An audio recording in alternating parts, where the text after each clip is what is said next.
So what are some of the big questions that you've studied on the topic of immigration?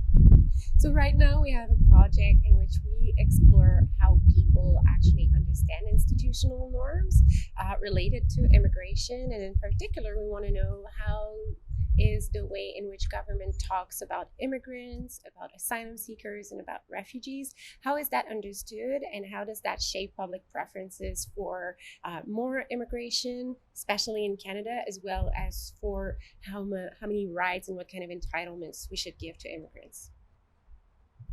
And why are these questions important to you?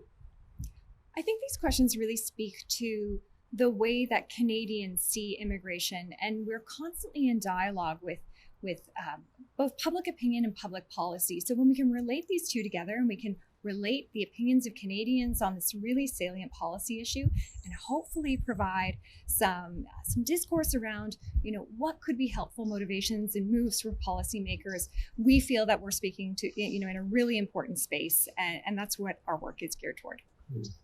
Speaking of policymakers, what has your research taught us that policymakers in the domain of immigration should know? So many things. No, but joke aside, one of the things that Canada is facing right now is that we're trying to bring levels of immigration to a historic high.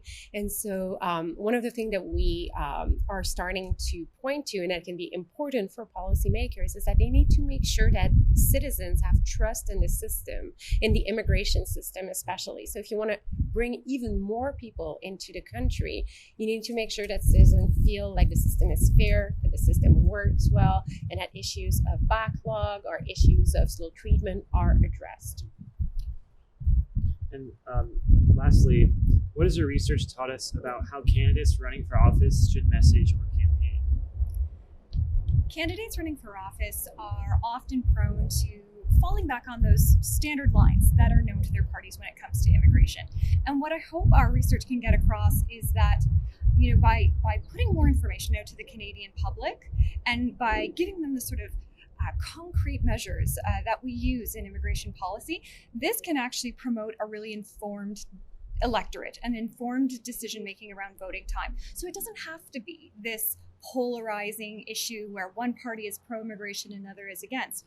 This can really be about the nuts and bolts of immigration policy. We can still have cogent debates and wide conversations about this, but when they're grounded in facts, which is what we hope we can contribute to, then they are that much stronger. Thank you so much. Thank you.